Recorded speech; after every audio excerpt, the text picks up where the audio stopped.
Before there was artificial intelligence, before the world was filled with the hum of machines and the glow of screens, there was a time when the very idea of a thinking machine was pure fantasy, a dream whispered in candlelit rooms and written in the margins of dusty books.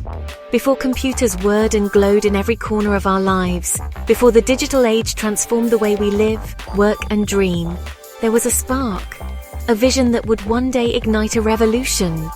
There was a woman who saw beyond numbers and equations, who peered into the heart of possibility itself.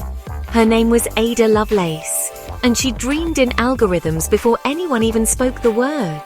She imagined a world where logic and creativity could dance together, where the boundaries of science and art would blur into something entirely new. Born in 1815, Ada was the only legitimate child of the infamous poet Lord Byron, whose wild passions and scandalous reputation cast a long shadow over her early life. She was destined to dance between worlds, the lyrical and the logical, the visible and the hidden. Raised in the rarefied air of English aristocracy, Ada was surrounded by both the beauty of poetry and the rigor of science, a duality that would shape her destiny. Her mother, Lady Byron, desperate to banish what she called Byron's madness, raised Ada on mathematics, the way some are raised on prayer. She believed that numbers and reason could protect her daughter from the chaos of imagination. But Ada's mind was not so easily tamed. But Ada didn't suppress magic, she translated it. She found wonder in the patterns of numbers, enchantment in the logic of equations. For her, mathematics was not a cage, but a key, a way to unlock the mysteries of the universe.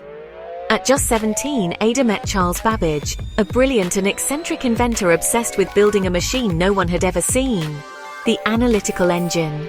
Their meeting was a collision of minds, a partnership that would change the course of history. Most looked at Babbage's machine and saw an elaborate calculator, a device for crunching numbers. But Ada, she saw something holy, something alive with possibility. She saw a machine that could write music, paint pictures, imagine worlds. She envisioned a future where machines could do more than calculate. They could create, they could dream. Not just tally numbers, but create. Ada believed that the analytical engine could weave patterns as intricate as any tapestry, as expressive as any poem.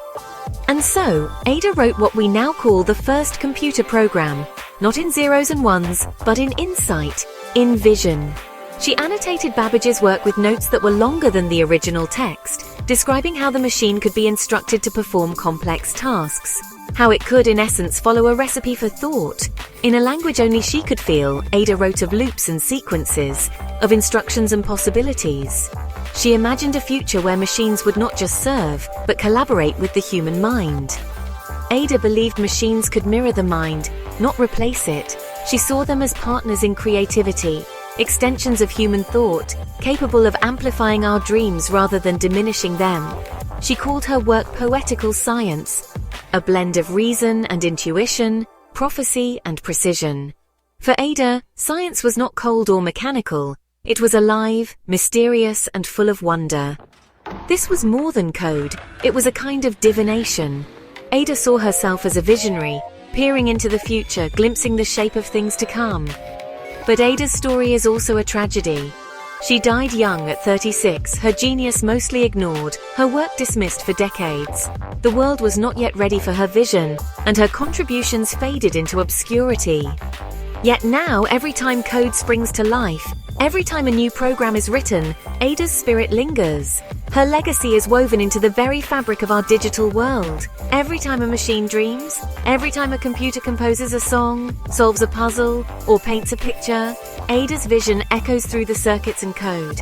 Every time artificial intelligence learns, Ada is there. Her imagination is the ghost in the machine, the spark that animates our algorithms. Ada Lovelace, not just the mother of computing, but the original sorceress of simulation. She saw it coming. She saw a world where the boundaries between the possible and the impossible would dissolve, where machines would help us dream bigger, reach farther, and imagine more. She wrote the future, and in every line of code, in every digital dream, Ada Lovelace lives on.